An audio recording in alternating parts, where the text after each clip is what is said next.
The COVID-19 loan guarantee scheme was meant to take some pressure off firms affected by the pandemic and the lockdown. However, the banking sector has been criticised for making it difficult for small businesses to access this money. Some black-owned firms have complained that they've been left in the lurch. John Dudlow is the CEO of the Small Business Institute. He joins me now. John, good afternoon to you.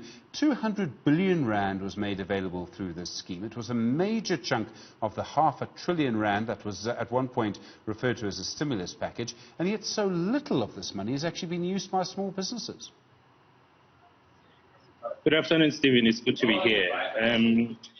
Stephen, you know we are not surprised, but obviously we are shocked and disappointed that at the turn of events. We've had about 3 surveys now. We've had about 3 reports that have come out. The first one has come out from the Auditor General, which is the public finance watchdog system.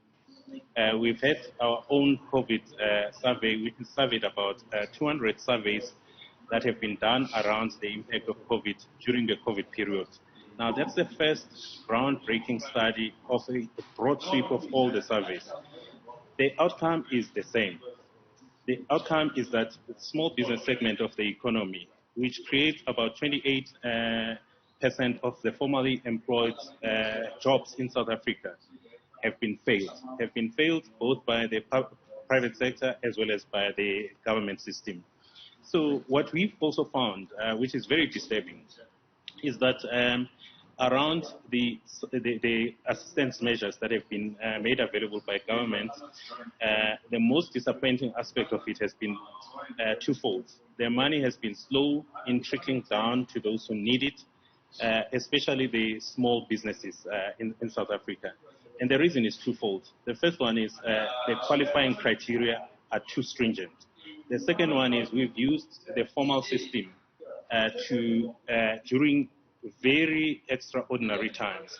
So banks can only do so much. I wouldn't put the blame entirely on the banks. I'd put the blame, I'd actually say that one of the things that we should have done differently is during these extraordinary times to have an extraordinary response. It is not entirely the bank's fault. The banks have assisted as much as they can their own clients during COVID period, rescheduling the debts and making available some new loans. But the money that has been backstopped by the National Treasury as well as the Reserve Bank has not filtered through. Of the about 200 billion rand, let's just accept generously that there is 200 billion rand available in the system. Only 16 billion rand has so far been taken up. And if you look at the profile of the people who have taken up, it is people who are in the formal banking system. So we can continue tweaking it around and saying that let's relax the qualifying criteria. Let us include the non-traditional banking financiers in the system. We will continue to have the same results, i.e., no take-up for it. So, I mean, there's so many different things here. If I were arguing in the bank's corner, and John, let me be very clear, I don't think I'm ever going to argue for the banks, they would say that what they're doing is they've got to protect both themselves and the National Treasury. There's no point in lending money to a company that's not going to be able to pay it back. That just increases the pain for the bank, for government, and for the owner of the company. The other thing, which might actually be worse, is that the environment might just be so bad that the business owners themselves think there's no point in borrowing money. The last point, I think, is the most critical point. So if you look at the COVID response by us as a country, the most effective one has been around the humanitarian, alleviating the humanitarian crisis. What did we do with the humanitarian crisis? We signed up checks directly to households. We didn't give them loans. So I don't know why we continue to do the same thing. The results are going to be the same. If we continue advancing loans, no one wants loans. Small businesses are looking for grant funding during this period.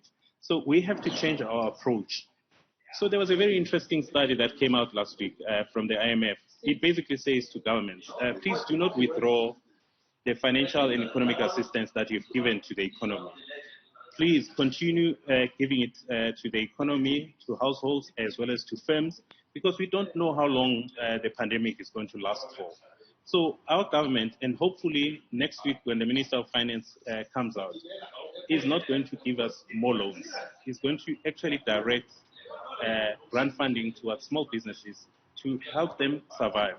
One of our studies, which came out a week ago, suggests something very depressing, that as many as about 55,000 small businesses may not make it through the pandemic period. Now, how many jobs are going to be lost there? We already know that 2.2 million people have lost their jobs during the second quarter of this year, during the hard lockdown. Now, if we accept that 98.5% of our economy is made up of small businesses, the bulk of those jobs must have been lost in the small business segment of the economy. We had the President's big economic plan that was released last week. There's been quite a lot of reaction to that.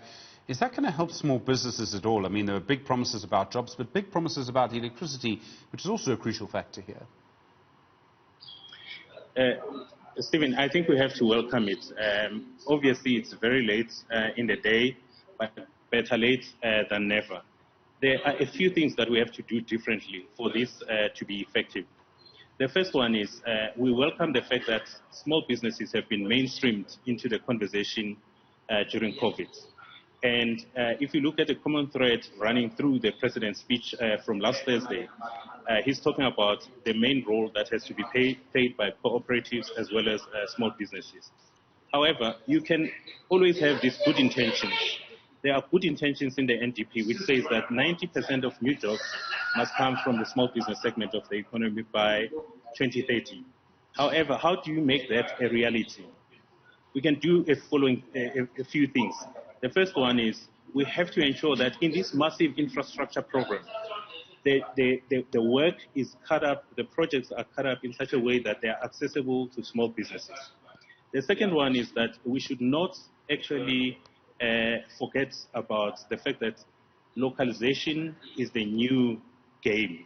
In other words, localization must be from the communities, townships, cities, and nationally. If we can't find skills, appropriate skills in our country, only then can we insource them into our country.